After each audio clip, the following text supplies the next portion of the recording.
Halo guys, selamat datang di channel kami Misteri Angker.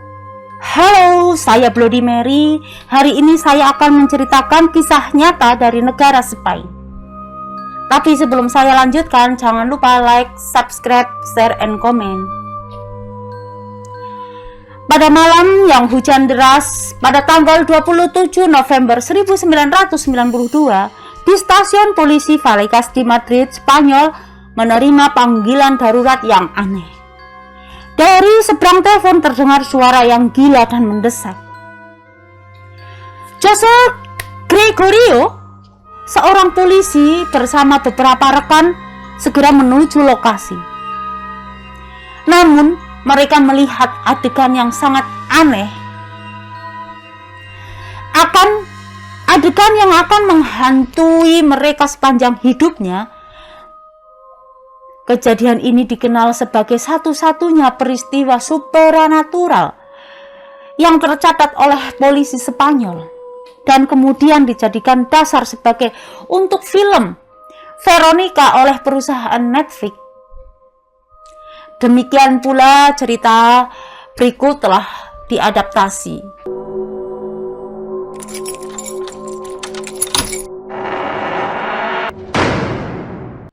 Cerita ini berlangsung di sebuah ibu kota Spanyol yang terbesar, yaitu Madrid. Madrid adalah sebuah kota yang memiliki sejarah panjang dan budayanya yang sangat kaya.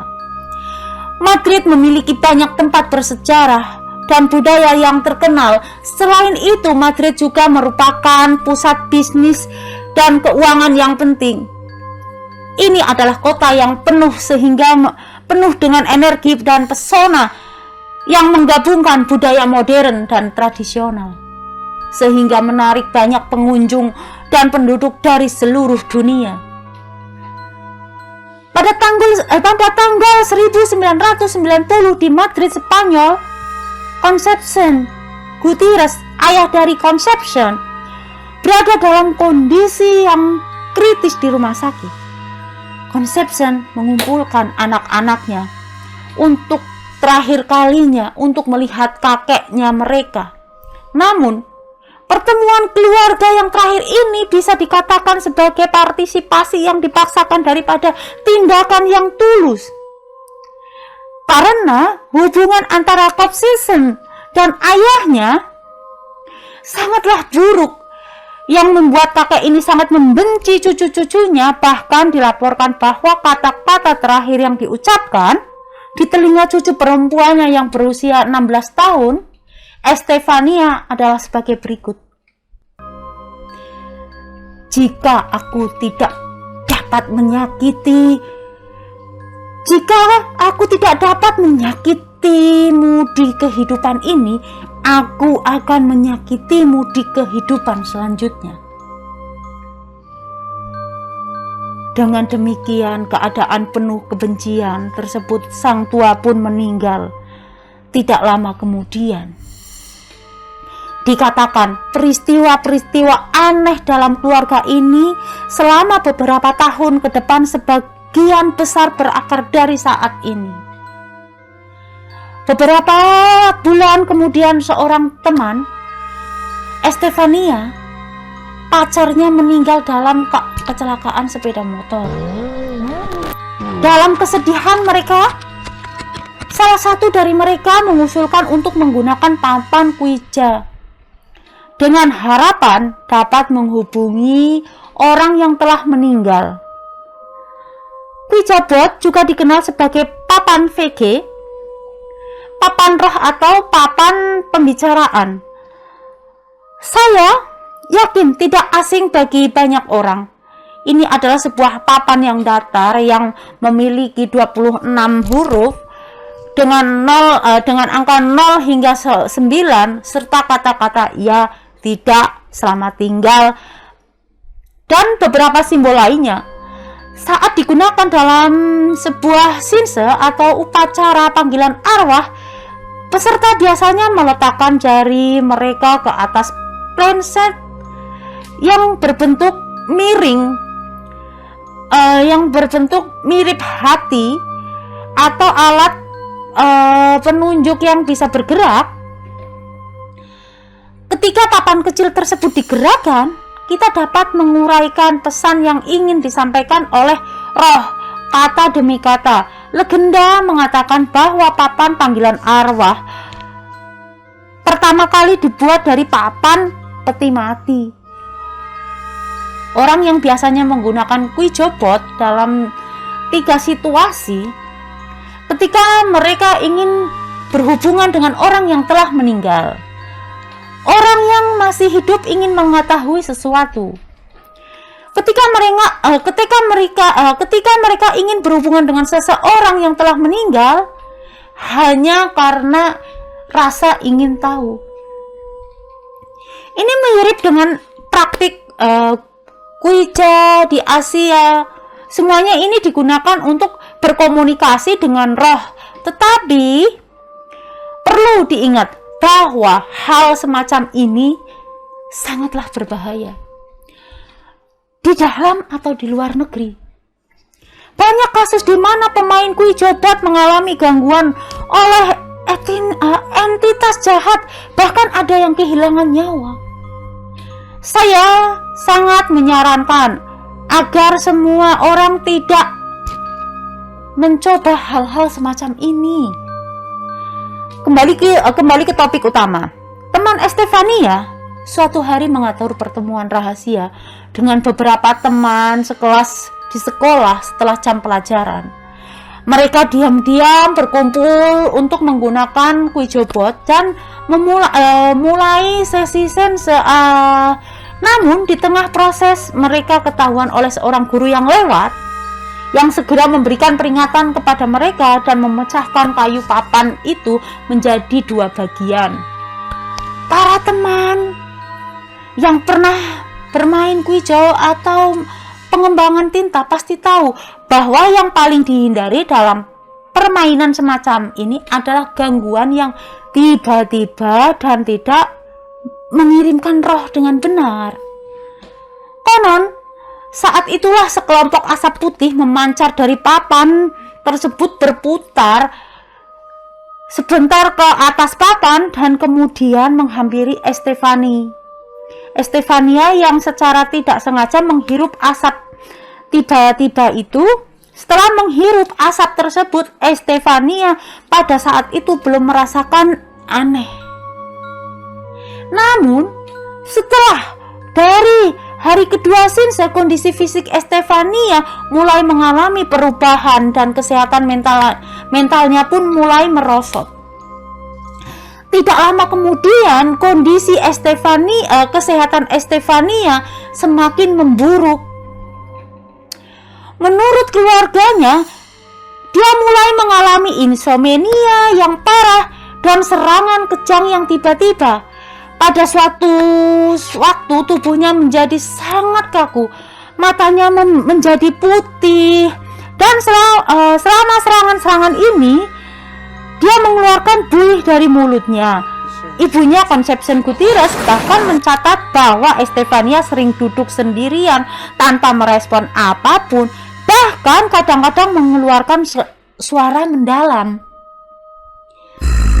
Selain penderita fisiknya, Estefania juga mengalami pengalaman menakutkan dalam bentuk halusinasi. Menurut ibunya, putrinya selalu merasa dikejar-kejar oleh bayangan hitam yang menakutkan. Dia mulai berteriak pada keluarganya, sering mengunci dirinya di kamar mandi, dan kepribadiannya berubah drastis. Dia beberapa kali memberitahu orang tuanya bahwa ada seorang yang tidak terlihat yang setiap malam menarik-nariknya. Konon suatu kali, meskipun dia dulunya lemah lembut, tiba-tiba menyerang keluarganya dengan sangat keras di rumahnya, lalu pingsan, dan pada saat dia bangun tidak dapat apa yang dia telah dilakukan sebelumnya. Namun, meskipun ibunya berusaha keras membawanya berbagai rumah sakit dan mengkonsultasikannya dengan berbagai ahli, tidak ada yang bisa mendiagnosis masalah kesehatan dengan pasti. Meskipun gejala-gejala yang dialami Estefania tampak seperti gejala epilepsi, namun tidak ada dokter yang dapat memberikan diagnosis yang pasti. Meskipun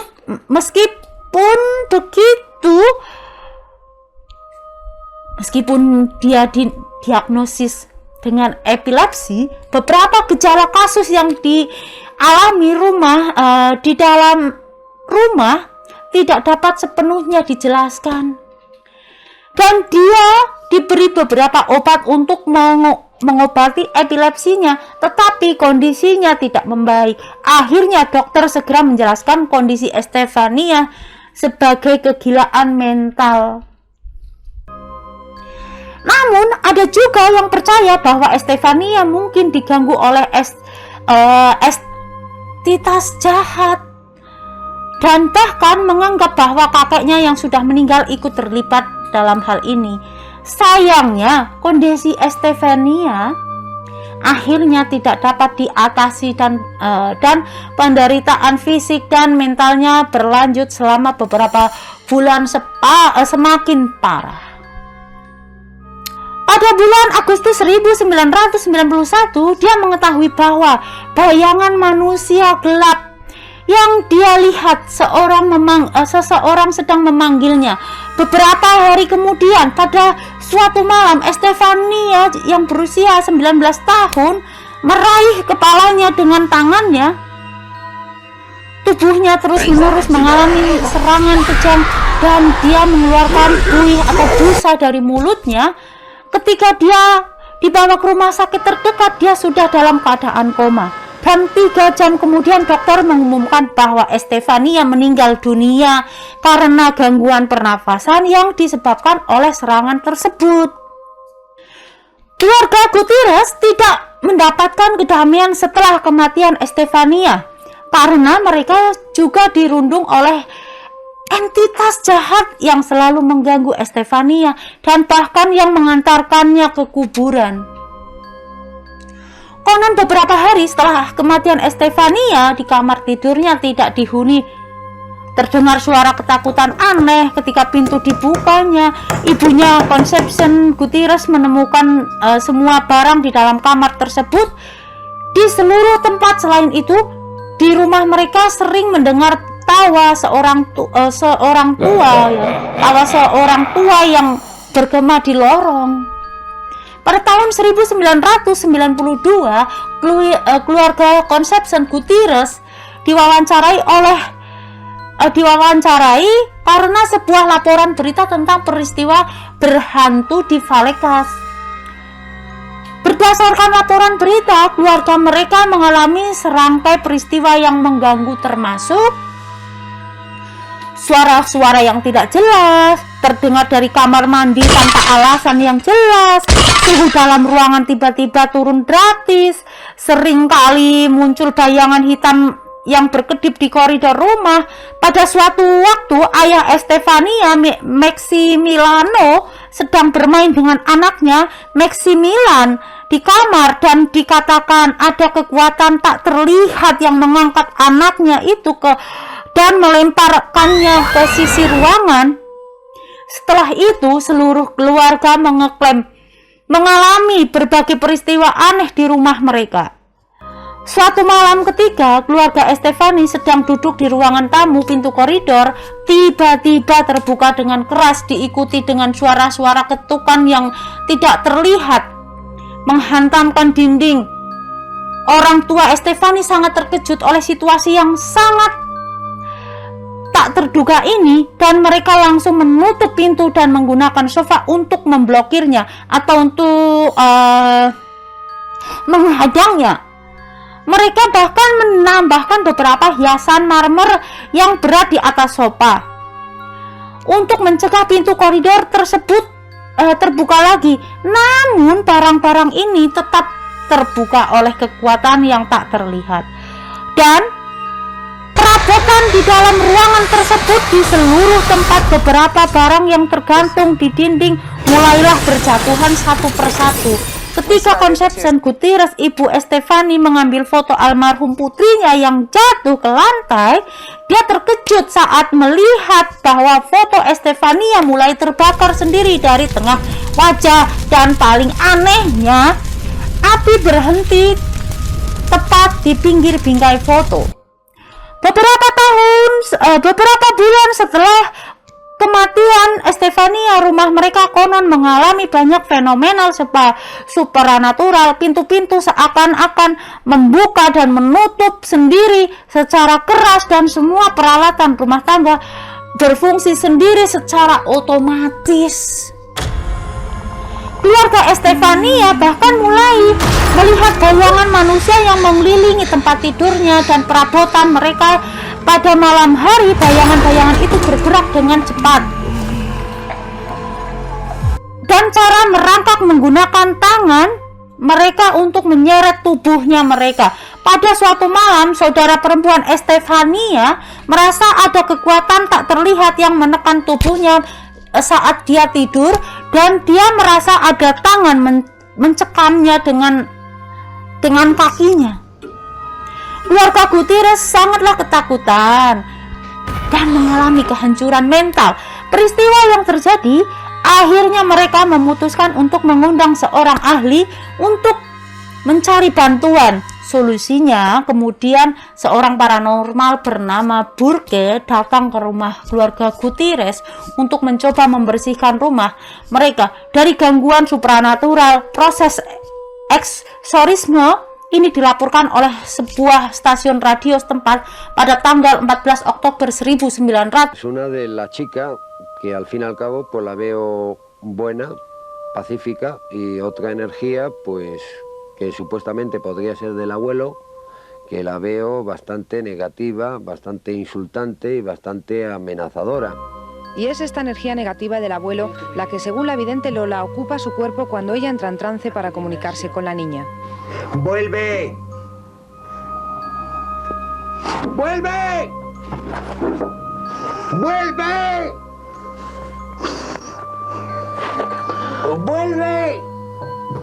¡Vuelve! ¡Vuelve! ¡Vuelve! Los Gutiérrez dicen vivir asustados, pero no se mudarán de casa porque, según los expertos en esoterismo, los fantasmas les seguirán allá donde vayan. Te digo que vuelvas. Me conoce. ¡Que vuelvas! ¡Vuelve! ¡Vuelve! 92. Berikut ini adalah potongan berita dari tanggal 14 Oktober 1992 yang mendokumentasikan rekaman Burke selama proses eksorisme di rumah keluarga Gutierrez. Beberapa adegan dalam potongan ini mungkin memicu emosi, jadi harap diperhatikan. Media tersebut melaporkan bahwa setan yang telah menghantui rumah keluarga Gutierrez adalah almarhum ayah dari istri Gutierrez yang baru-baru ini meninggal, dan jiwa putrinya mereka, Estefania, juga kembali ke rumah untuk melindungi keluarganya dari gangguan oleh kakek dan setan-setan lainnya. Para penyelidik juga merekam suara EVP atau Electronic Voice Phenomena di lokasi kejadian. EVP dapat dianggap sebagai cara komunikasi antara paranormal dan jiwa yang telah meninggal. Ketika mereka kembali menganalisis suara yang mereka rekam di lokasi, mereka mendengar Estefania yang sudah meninggal memberi peringatan kepada keluarga untuk hati-hati dengan kakek. Meskipun paranormal, Burke berusaha sebaik mungkin, dia tidak dapat membantu keluarga Gutierrez untuk mengusir setan-setan dari rumah mereka. Kemudian, sekitar setengah bulan kemudian, saat malam pada tanggal 27 Oktober 1992, situasinya mencapai puncaknya. Maxilano Gutierrez menelpon polisi dan melaporkan bahwa rumahnya dihantui dan keluarganya dalam bahaya. Awalnya polisi tidak mempercayai Maxilano, Namun, karena dia terus-menerus menekan bahwa mereka sangat membutuhkan bantuan dan ayahnya bahkan dengan gila-gilanya mereka menelpon kepada seluruh anggota keluarga dengan gila-gilaan menjelaskan situasi di dalam rumah. Polisi melalui telepon mereka menjelaskan bahwa patung Yesus yang menderita di rumah tersebut tiba-tiba berbalik dan dengan keras, kemudian kembali berdiri dengan tegak. Mereka juga menggambarkan bayangan hitam yang berkeliling di ujung koridor. Mendengar teriakan putus asa dan panik dari keluarga Gutierrez, Inspektur Jose dan 3 polisi lainnya memutuskan untuk pergi ke apartemen 8 di Jalan Luis Madrid. Ketika polisi tiba di sana, mereka terkejut melihat bahwa meskipun malamnya sangat dingin dengan suhu di bawah 10 derajat Celcius, keluarga itu duduk gelisah di pinggir jalan. Keluarga itu bahkan membawa polisi masuk ke dalam rumah. Mereka duduk bersama di sekitar meja makan dan menjelaskan situasinya. Berikut ini adalah terjemah sebagian dari laporan resmi penyelidikan polisi yang ditulis oleh Inspektur Jose. Dan laporan ini secara tidak langsung mengonfirmasikan 5 peristiwa supranatural yang telah terjadi selama penyelidikan polisi. Laporan tersebut mencakup 5 peristiwa supranatural, antara lain: pertama, kami menemukan diri kami dalam keadaan yang langka dan misterius. Duduk bersama dengan seluruh anggota keluarga, kami dapat mendengar dan melihat lemari yang sepenuhnya tertutup. Kemudian kami memastikan bahwa lemari tersebut tiba-tiba terbuka dengan cara yang tidak benar-benar alami. Hal ini memicu serangkaian peristiwa yang mencurigakan. Inspektur kepala dan 3 polisi lainnya yang hadir juga menyaksikan peristiwa ini. Yang kedua, ketika kami masih dalam keadaan terkejut, ada suara keras yang datang dari teras yang biasanya kami pastikan tidak ada yang berada di sana. Kemudian, jumlah dan tingkat keparahannya dari peristiwa yang mencurigakan terus meningkat, membuat penyelidikan mencapai situasi yang tak terduga. Yang ketiga, beberapa saat kemudian mereka dapat mendengar dan melihat bahwa noda coklat yang muncul di atas meja kecil telepon yang inspektur kepala menganggapnya sebagai air liur. Yang keempat, selama menggeledah di ruangan rumah fenomenal yang kami maksud diamati, sebuah salib kayu berputar dan merobek dari dinding. Yang kelima, salah satu anak perempuan mengambil salib dari lantai dan menggantungkannya di belakang pintu kamar. Tiba-tiba ada 3 goresan yang aneh yang muncul di sebelah salib. Laporan penyelidikan polisi ini setelah peristiwa pada tanggal 27 November 1992, ketika polisi dipanggil ke rumah Gutierrez di Vallecas, Jose dan rekan-rekannya merasa bingung dan tidak dapat menjelaskan serangkaian fenomena yang mereka alami. Kasus Vallecas menjadi satu-satunya kasus supranatural yang tercatat dalam polisi Spanyol. Namun intervensi polisi tidak dapat membantu keluarga Gutierrez mengatasi gangguan oleh makhluk halus. Akhirnya, keluarga Gutierrez terpaksa menjual rumah mereka dan pindah ke tempat lain.